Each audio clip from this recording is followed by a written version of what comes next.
भगवान की एक शक्ति का नाम है माया। क्या नाम है? भगवान अपना काम किससे कराते हैं? माया से। जैसे आपका काम आपके कर्मचारी करते हैं, कार्यकर्ता करते हैं, नौकर चाकर करते हैं, ऐसे भगवान का काम भगवान की माया। आप ये कह सकते हैं कि माया भगवान की दासी है। माया कौन है? भगवान की दासी है। और भगवान का काम वही भगवान कुछ नहीं करते, आनंद से लेटे हैं और पांव दबा रही है लक्ष्मी जी, और सारा काम कौन कर लेता है? माया। आप लोग जानती हो मैया माया को? नहीं जानती हो? आपकी टीम में भी तो कोई माया है? नहीं है? सुनो, माया किसे कहते हैं? लोग कहते हैं ना माया। मैया बताओ मेरी मां, माया किसे कहते हैं? सब ना बोलेंगे, एक एक से। ये मैया बताएंगी चश्मा वाली कुर्सी पे बैठी हैं। माया किसे कहती है मेरी मां? माया हैं? पड़ोसन से पूछ लो, चलो।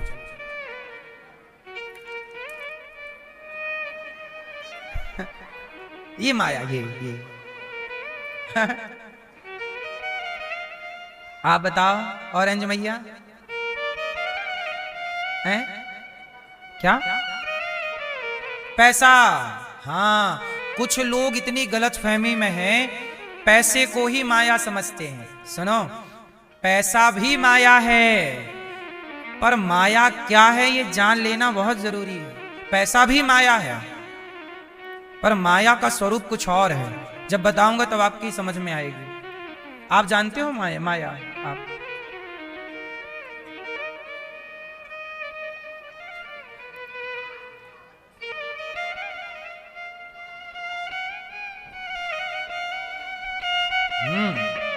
सुनो, माया की परिभाषा याद कर लो, हम आपको याद कराए देते हैं। बोलो मैया। चुप रहना मेरी माँ। ये मैया सो गई क्या? नहीं? सुनो, बोलो मेरे संग, जो है नहीं। बोलो, जो है नहीं पर दिखाई दे। जो है नहीं पर दिखे, उसे माया कहते हैं। जो होता नहीं है पर दिखता है या दिखती है, उसे माया कहते हैं। है नहीं पर दिख रहा है। बताओ वो कौन सी चीज है जो है नहीं पर दिखाई पड़ती है या पड़ता है? आओ इसे ठीक ठीक समझते हैं। माया किसे कहते हैं? देखो,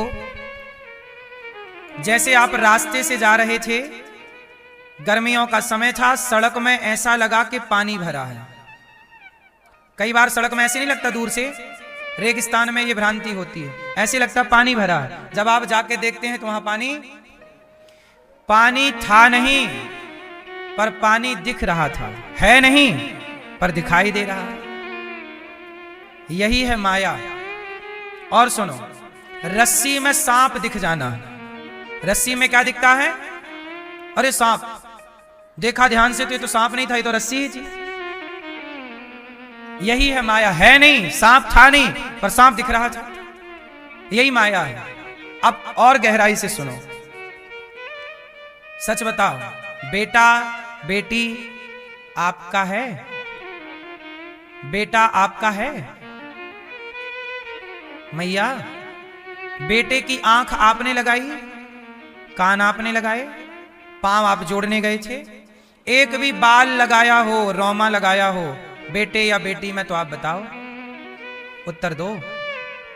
ए भैया, मोबाइल पे माया सर्च कर रहे हो? फिर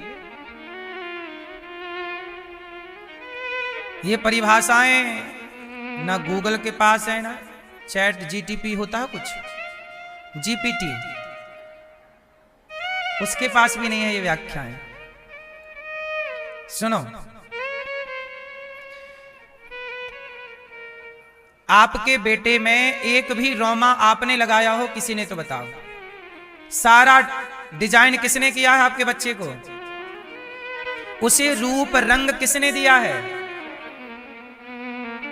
किसका है वो? लेकिन आप क्या कहते हो? मेरा है। यही माया है, जो आपका है नहीं पर आपका सा लगता है। जो आपका है नहीं, आपका है, तो कितने बच्चे चले जाते हैं, आपका था तो रोक लेते। आपका कुछ भी तो नहीं है ना मेरी मां। तो बताओ, ये माया है? आपका है नहीं पर आपका सा लगता है कि मेरा बेटा है, मेरी बेटी है, पर आपका है नहीं। अच्छा ये बताओ, ये आंख किसकी है? आपकी। तो आपकी आंखों में कम दिखने लगा तो आपने रोक क्यों नहीं लिया? शरीर आपका है तो बुढ़ा हो रहा है, रोका क्यों नहीं? क्यों बुढ़ा होने दे रहे हो आप लोग? बाल पक गए, रोका क्यों नहीं? इसका मतलब आपके शरीर पर भी आपकी कोई जोर जबरदस्ती नहीं चलती। आपका शरीर भी आपका नहीं है। बोलो हाँ, आपका है नहीं पर आपका सा लगता है। जो है नहीं पर दिखता है। ये शरीर अपना है नहीं पर अपना सा दिख रहा है, यही माया है। बात समझ में आई कि नहीं? तो बेटा भी माया है, बेटी भी माया है, ये शरीर भी माया है। क्योंकि कुछ भी अपना, जिस घर में आप रहते हो क्या कहते हो? मेरा घर है। लेकिन उस वक्त घर में सच बताओ, वो आपका है नहीं पर दिखाई पड़ता है। मेरा है नहीं पर मेरा सा दिखता है, यही है माया। सारी जिंदगी आप गलत फहमी में रहे कि मेरा है, मेरा है, पर आखिरी में पता चला कि मेरा तो जिस घर में मैं था 50 साल से, वो मेरा नहीं था। लोग, घर आपका था तो लोग आपको आखिरी में घर से निकालकर शमशान क्यों ले गए? घर पे ही न रहने देते। घर आपका नहीं था मेरी माँ, आपका सा लग रहा है, यही तो माया है। बोलो हाँ। और सुनाता हूं गहराई से, और सुनो। एक बार मैया, चुपचाप बैठो मेरी माँ। मैया चली माया का पता लगाने। जाओ मेरी माँ, ढूंढ के आना, मिले तो हमसे भी मिलवाना। जाओ। मैया माया ढूंढने जा रही हैं। सुनो, एक बार नारद जी ने कहा कि हे प्रभु, द्वारिकाधीश भोजन कर रहे थे। नारद जी आ गए। नारायण नारायण। तो भगवान बोले, नारद जी आओ, आप भी प्रसाद पाओ। दोनों जन बैठे, रुक्मणी मैया ने दोनों को परोसा। नारद जी और भगवान कृष्ण दोनों प्रसाद पाए। दोनों प्रसाद पाए तो नारद जी बोले भगवान से, हे प्रभु, मैंने सुना है आपकी माया बड़ी प्रबल है, एक बार माया का दर्शन कराओ। क्या होती है ये माया? मैं भी आपकी माया देखना चाहता हूँ। भगवान बोले, पहले खा लो फिर बताएंगे। दोनों खाए और खा के भगवान समुद्र के किनारे किनारे चलने लग गए, टहलने लगे। नारद जी बोले, प्रभु अब बताओ ना, माया कहाँ है, क्या है? भगवान बोले, चलो आगे बताएंगे। चलते चलते घंटे भर बीत गए। भगवान काफी दूर निकल गए। वहां एक जंगल था। जंगल में एक पेड़ की छांव में भगवान बैठे और भगवान बोले, नारद जी बड़ी प्यास लगी है, आप पानी ले आओ, मैं पानी पीऊं, फिर इसी पेड़ के नीचे मैं आपको अपनी माया दिखाऊंगा और दर्शन कराऊंगा। आपको माया देखना? हाँ दिखाता हूं, पानी जरा एक गिलास लेके आओ। अब नारद जी पानी की तलाश करने निकले जंगल में। तो देखा तो दूर एक गांव नजर आया। अब देखो ना माया कैसी है और क्या है। नारद जी को भगवान माया का दर्शन करा रहे हैं। ध्यान से सुनिएगा। नारद जी गए, एक गांव था, उस गांव में नारद जी पानी की तलाश में पहुंचे। प्यास लगी ना भगवान को, पानी की तलाश में पहुंचे तो वहां पर कुआं था। उस कुएं में कुछ महिलाएं पानी भर रही थी। नारद जी बोले, देवी पानी मिलेगा? तो जिस महिला, जो स्त्री पानी भर रही थी, कुएं से बाल्टी से निकाल रही थी, उसने नारद जी की ओर पलट कर देखा। तो नारद जी ने जब उस स्त्री को देखा तो वो स्त्री बहुत सुंदर थी। नारद जी उस स्त्री पे मोहित हो गए और नारद जी उस स्त्री से बोले कि पानी मिलेगा। उसने बाल्टी से पानी दिया। नारद जी ने इस तरह से पानी अंजलि में लेकर के पिया। अब नारद जी पानी तो पी रहे हैं पर टुकुर टुकुर उस स्त्री को देख रहे हैं और वो भी नारद जी को देख रही है। दोनों में 2 आंखों से 4 हो गई और 4 आंखें हुई तो प्यार हो गया। नारद जी बोले, देवी आप कौन हैं? बोली कि मैं यहाँ के राजा की राजकुमारी बेटी हूं। तो तुम मेरे से ब्याह करोगी? हाँ हाँ कर लेंगे, हमारे पिताजी बोलेंगे तो करेंगे। अब नारद जी गए अपने होने वाले ससुर जी के पास। देखो नारद जी हैं ये, नारद जी अपने ब्याह की बात ले आए थे पानी लेने, और ब्याह की बात करने चले गए। ससुर जी बैठे, कहा महाराज ये आपकी लड़की बड़ी सुंदर है और मुझे बड़ी पसंद आई, आप कहो तो मैं आपकी बेटी से ब्याह कर लूं। तो वो राजा खड़े हुए चरणों में गिर पड़े, कहा नारद जी आपको कौन नहीं जानता, आप तो भगवान के अवतार हैं, साक्षात देवताओं के ऋषि हैं, देवर्षि हैं। मेरी बेटी का परम सौभाग्य कि आप जैसे धर्मात्मा व्यक्ति से मेरी बेटी का ब्याह होगा। लो भैया, नारद जी ने कर लिया ब्याह। वहां आग वाग जलाई, मतलब मंडप गाड़ा, पूरा विधि विधान से चाय माई हो गई। अब हो गया ब्याह। अब ब्याह हुआ, कुछ दिनों के बाद क्या हुआ कि लड़की के जो पिता थे, मतलब नारद जी के ससुर, उनकी हो गई मृत्यु, और उन राजा के एक ही बेटी थी, कोई बेटा था नहीं। तो अब लड़की का पति मतलब नारद जी बने वहां के राजा। अब नारद जी क्या बन गए? राजा। नारद जी राजा बन गए। कुछ टाइम बाद नारद जी के एक बेटी हुई, एक बेटा हुआ, और फिर एक बेटी हो गई। तो दो बेटी एक बेटा, लगभग 3-4 बच्चे और हो गए, और भी फिर बच्चे हुए। तो आप नारद जी गृहस्थ में मस्त सुख ले रहे हैं, राजा बन गए राजा। अब तो नारद जी आए थे पानी लेने, और बच्चे पैदा कर लिए। एक दिन क्या हुआ कि पड़ोसी राजा ने आक्रमण कर दिया। नारद जी को युद्ध का कोई अभ्यास था नहीं, ये तो भजन करने वाले साधु, लड़ना जाने ना। पड़ोसी राजा ने इन्हें खदेड़ दिया, और खदेड़ दिया, इनके राज्य पर कर लिया कब्जा। अब नारद जी भागे, पत्नी को लेकर भागे और बच्चों को लेकर भागे, और पत्नी और बच्चों को लेकर जब भागे तो इन्हें राजा ने खदेड़ा, और खदेड़ा तो भाग रहे, जंगल जंगल जंगल जंगल भागे। अब पत्नी चिल्लाई, स्वामी अब नहीं चला जा रहा, थोड़ा विश्राम कर लो। नारद जी बोले नहीं देवी भागो वरना मर जाएंगे, वो राजा खतरनाक। देखो जरा, पानी लेने आए थे और पत्नी का हाथ पकड़ के भाग रहे हैं। अब इनके छोटे छोटे बच्चे चिल्ला रहे हैं भूख लगी है, भूख लगी है। भागते भागते घंटों हो गए, थक गए, भूख लगी है, बच्चे चिल्लाए।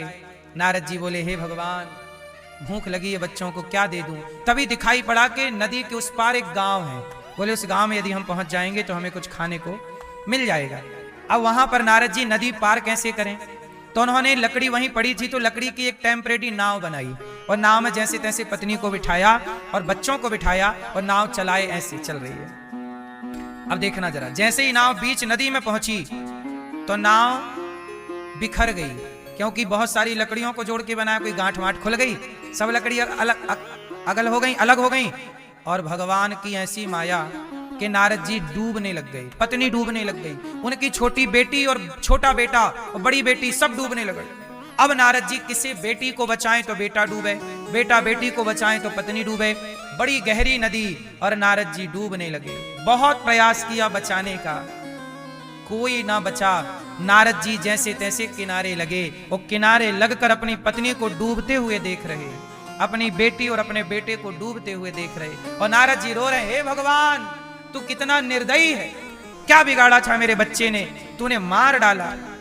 जब नारद जी जोर जोर से रोने लगे तब भगवान कृष्ण आए, और भगवान कृष्ण बोले नारद जी पानी मिला? नारद जी बोले प्रभु पानी? अरे आप मेरे लिए पानी लेने गए थे, मैं 1 घंटे से आपका इंतजार कर रहा हूं। नारद जी बोले अभी 1 ही घंटा हुआ तो क्या हुआ? नारद जी बोले प्रभु 1 घंटे में तो मेरा ब्याह सब हो गया, वो पत्नी डूब गई, देखो आप बचा लो जरा, जाओ आप बचा के लाओ। भगवान बोले नारद जी आप तो बाल ब्रह्मचारी हो, आपकी पत्नी कब हो गई? बोले प्रभु वो डूब गई पानी में। भगवान बोले पानी में पत्नी नहीं डूबी, यही मेरी माया है, तुम माया देखना चाहते थे, यही मेरी माया। आप क्या थे, क्या हो? आप अपना स्वरूप भूल गए, आप अपने आप को भूल गए। जो आप थे वो आप भूल गए, और जो आप नहीं थे उसे आपने सच मान लिया, यही माया है। जो आप हैं वो आप भूल गए, और जो आप नहीं हैं, आप किसी के पति नहीं हैं, आप किसी के पिता नहीं हैं, आप वो मान बैठे। सच ये है कि आप देवर्षि नारद हैं, आप नारद हैं ये आप भूल गए, और आप किसी के पिता और पति बन गए ये आपको याद है। सच बताऊं, आप ईश्वर के अंश हैं, मैं ईश्वर की संतान हूं, ईश्वर का अंश। मैं भूल गया कि मैं ईश्वर का अंश हूं, और मैं जगत में उलझ के जगत के किसी का पति बनकर, किसी का पिता बनकर ये सच मान बैठा हूं कि मैं इसका पिता हूं, इसकी पत्नी हूं, इसका पति हूं, इसका पुत्र हूं। जो झूठ है उसे सच मान लिया, और सच क्या है कि हम भगवान के हैं, हम ईश्वर की संतान हैं। हम ये भूल गए और जो गलत है उसे अपना मान लिया, यही माया है। मैया जैसे आप लोग मान बैठी हो कि मैं रामलाल की पत्नी हूं, मैं गणपत की पत्नी हूं, हो वो कुछ नहीं आप। मैं इसकी माँ हूं, उसकी माँ हूं, इसकी बेटी हूं, इसकी बहन हूं। कितने सारे संबंध जुड़ जाते हैं संसार में, क्यों? इन संबंधों के माया जाल में हम ऐसे उलझ जाते हैं कि जो असली संबंधी हैं हमारे भगवान, हम उन्हें भूल जाते हैं इन संबंधों के चक्कर में। क्यों भूल गए? माया का पर्दा है, माया का प्रभाव है। अब आप कहो कि महाराज जी इस माया से कैसे बचा जाए, तो याद रखना, मछुआरा जब मछली पकड़ता है तो जाल अपने, एक मछली थी जो बार बार मछुआरे ने जाल डाला तालाब में, पर एक मछली थी कि फंसी ही नहीं। क्यों? क्योंकि वो बार बार मछली उस मछुआरे के पांव के पास आके खड़ी हो जाती। मछुआरा जाल दूर डालता तो जो मछलियां दूर थीं वो जाल में फंस गईं, और जो मछुआरे के पांव में थी वो कैसे फंसती? पांव मतलब उसके आसपास, क्योंकि जाल तो दूर डाला जाएगा। तो जो भगवान के चरणों के पास हैं वो माया के जाल में नहीं फंसेंगे, और जो भगवान से दूर हैं वो माया के जाल में फंसते चलेंगे। तो माया उन पर प्रभाव डालती है जो भगवान से दूर हैं, और जो भगवान के करीब हैं वो ईश्वर की माया समझ करके बच जाते हैं और मोक्ष पा लेते हैं, और जो नहीं समझ पाते वो माया में। इसलिए कहता हूं कि जीवन मिला है, जीवन मिला है तो माया में ना उलझो। बात समझ में आई?